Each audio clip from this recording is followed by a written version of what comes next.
ప్రభునందు ప్రియులైన మీకందరికీ యేసుక్రీస్తు ప్రభువారి నామంలో శుభవందనాలు తెలియజేస్తూ ఉన్నాం.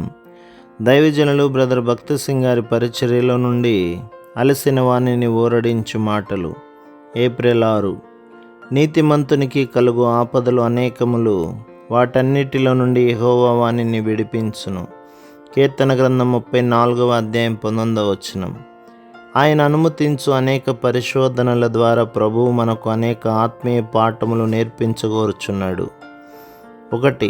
మనము యేసు ప్రభువును మన స్వంత రక్షకునిగా అంగీకరించినప్పుడు ఆయనే మన నీతి యగును.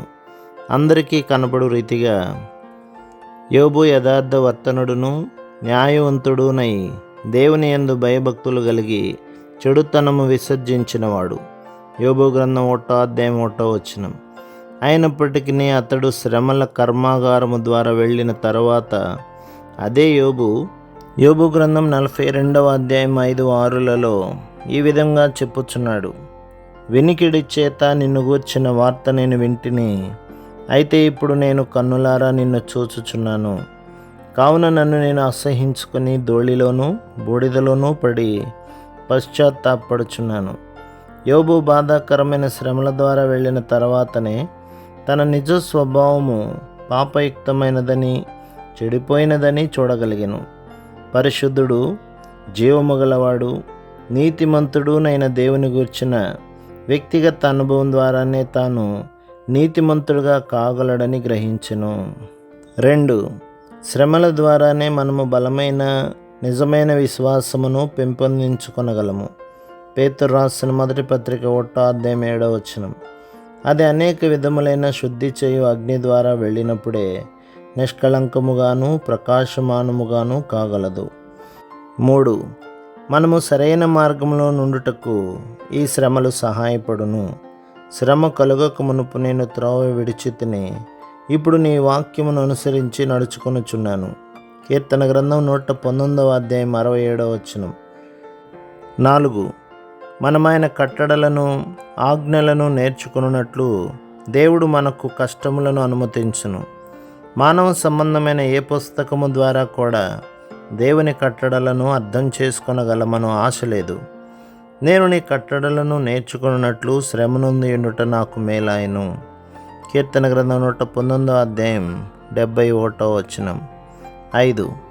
ఈ కఠినమైన అనుభవములు చివరకు మనలను ఆత్మీయముగా సంపన్నమైన స్థలములోనికి నడిపించును. మన ప్రత్యక్షతను విస్తరింపచేయును. మనకు విశాల హృదయము కలగచేయును.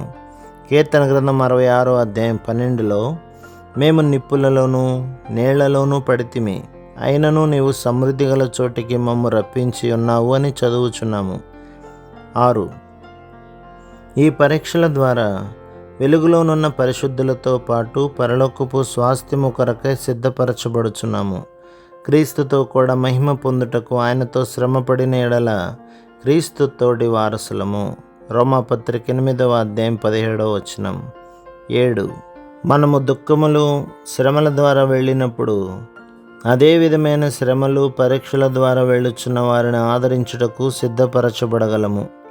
కొరింథీయులకు రాసిన 2వ పత్రిక 1వ అధ్యాయం 4వ వచనం. 8.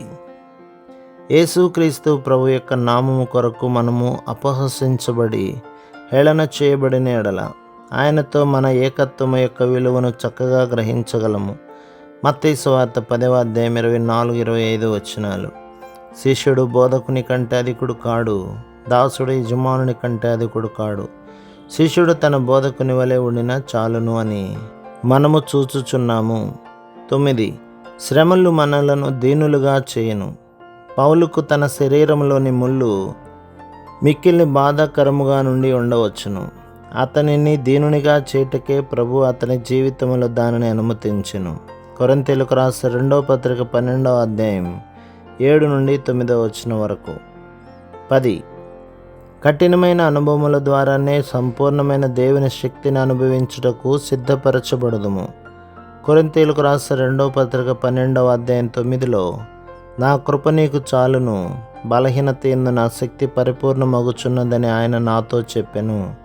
కాగా క్రీస్తు శక్తి నా మీద నిలిచి ఉండు నిమిత్తం విశేషముగా నా బలహీనతల యందే బహు సంతోషముగా అతిశయపడుదును అని చూచుచున్నాము.